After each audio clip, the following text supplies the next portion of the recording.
the fence is low, and the water is rising, and the fire comes down, and the dark fills the skies in.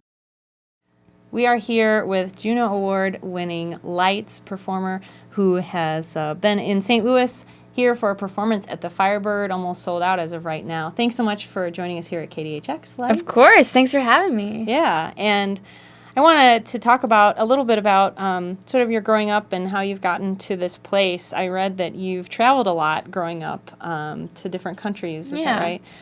How were you exposed to a lot of different kinds of music then as you were traveling to different places?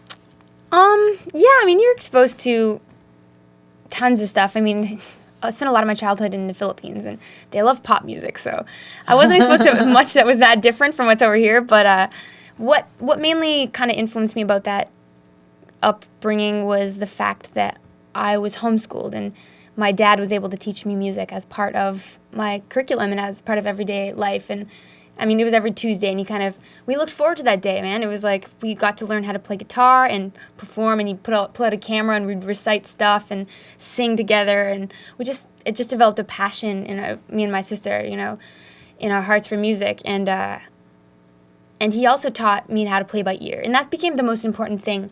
I don't know that much music theory. I mean, I learn as I go, and you learn more after you've been playing this stuff for a long time, but you don't need, to write a good song, for me, my instincts are better than knowing what I'm doing. So that's kind of what he taught me, to play by ear, to learn things, just feel out what comes next. So if I didn't have that opportunity moving around and being that close with my family, then I probably wouldn't have spent the time that I did on music, and that therein was the influence of music and all of that. That's really great, too, because especially now as music programs are cut from schools and public schools and stuff like that, too, it's an interesting point to be able to get that at home on a more consistent basis. Exactly. I mean, it's what you spend your time on is what you get good at, and if you enjoy it, that's just a bonus, and we happen to be able to spend time on that. So yeah. And having also done songwriting for other artists, how do you feel like that has sort of prepared you more to write music for yourself, or was it sort of a double-edged sword to try and then write music for yourself rather than writing for someone else?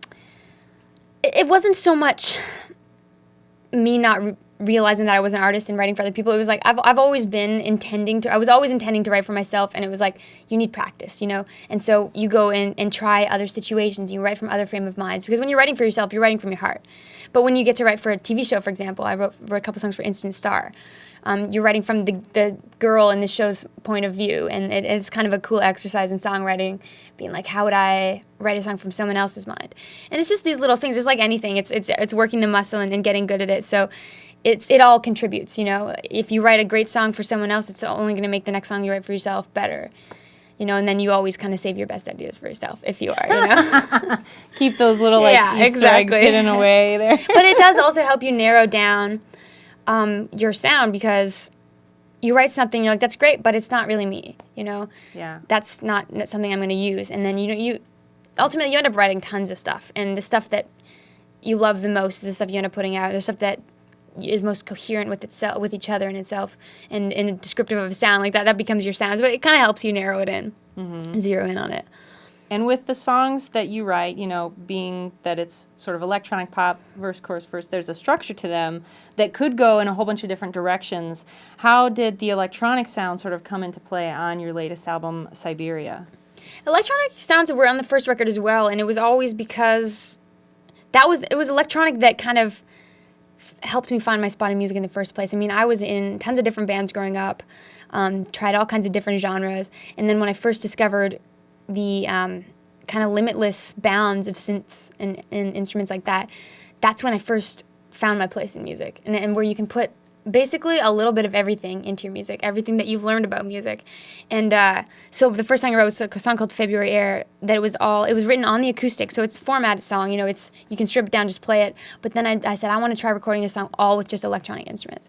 So we did, and found these cool synths and made this song happen, and ever since then I've been doing electronic. So it's not only do you have a great song, which is the important part, but you have the opportunity to take someone away with it and take them to another world with all these sounds and very cool things. So, and only taking that further on Siberia, the newest record, kind of turning it on its end and bringing this grit into it and bringing in elements like some things I picked up from dubstep stuff and some grittier electronic stuff and bringing Holy F into the collaboration and Shad to do some rapping. It was just having fun with it. And the cool thing about Siberia is generally electronics is very structured. It's very formatted and very much on time and in perfect tune and everything.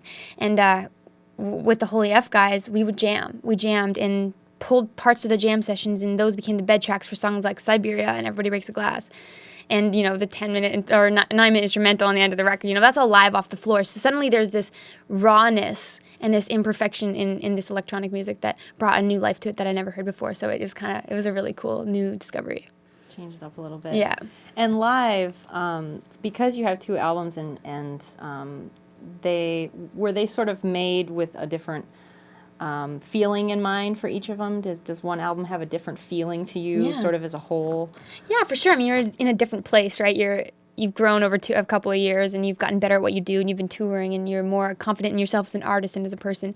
So, I mean, my first record, I was kind of like, it was more of a personal, very personal project, you know, getting stuff off your chest, an obligation to feel like you got to pour your heart out. Whereas in the new record, it came from a happier, more confident place, despite it sounding a little darker. Mm-hmm. And I just kind of had fun with it. They're like some bangers, you know. We have a good time playing them live. You learn kind of subconsciously what goes over well live and apply it to your next stuff, because you have to play this stuff every night, you know? Yeah. So the songs are so fun to play live. And doing the lyrics, I mean, it was less of a need to get something off my chest and more like I'm going to delve into this other dimension. You know, I brought in artwork from an artist named Clyde Caldwell, is a fantasy artist, and I love things like that. I love video games and like fantasy art like Magic the Gathering and things like that, or graphic novels or comics. You know, I like it because it takes you away, and I wanted to create a soundtrack for a world like that. You know, so it was a really fun thing to make. So they're totally 2 different places. Yeah, and so when you're performing live and you're playing songs from either one, do you end up sort of, I always wonder this with artists where they've got different periods in their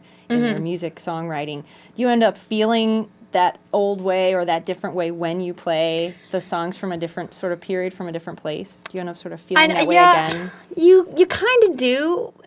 I mean, you remember sometimes, but generally a good song, I think, can evolve with you. And, you know, we look at these songs that are great and have lasted eras, and it's not because they're just great songs, it's because we can still identify with them now. Songs like Tears in Heaven, you know, whatever, a great song, right?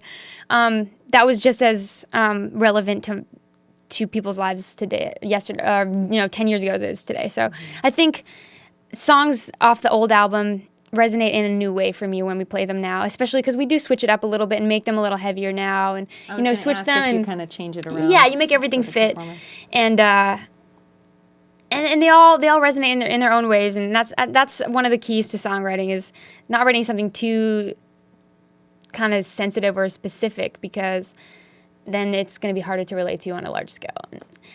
But that being said, songs like, you know, there's a song on my old record called Last Thing on Your Mind, and whenever I'm having a really hard day and we play that song, it does really remind me of being encouraged in kind of the time I wrote it. So there are some that do stick for sure. Yeah. And so what's sort of next for you right now? Are there any projects looming that you're anxious to get working on, or anything you're working on right now that's fun for you? Well, it's going to be a ton of touring this year. It's going to be like... So the Siberia is not finished. It's still we're still rocking on it. So it'll be a rest of the year, a ton of touring. We're going to Australia for the first time. Really excited. Hopefully going back to the UK, maybe to Europe. So it's going to be a lot of traveling. But I'm hoping to do some acoustic releases, versions of the songs. I think it's really important to be able to strip them down and still hear the song shine. And I did that with the last record too. I put out an acoustic EP in 2010. So it's a nice another angle on it. If someone's not into electronic, they can check out the acoustic version. So maybe we'll do something like that. And also the Juno collaboration with Deadmau5. I've been looking forward to that. It's going to be fun. Just a few days. Yep. Awesome. Well, thank you so much for joining us here at KDHX Lights. And we'll be excited to hear more of the acoustic songs like you just played here for us. Yes. Sounds good. Thank you for having me.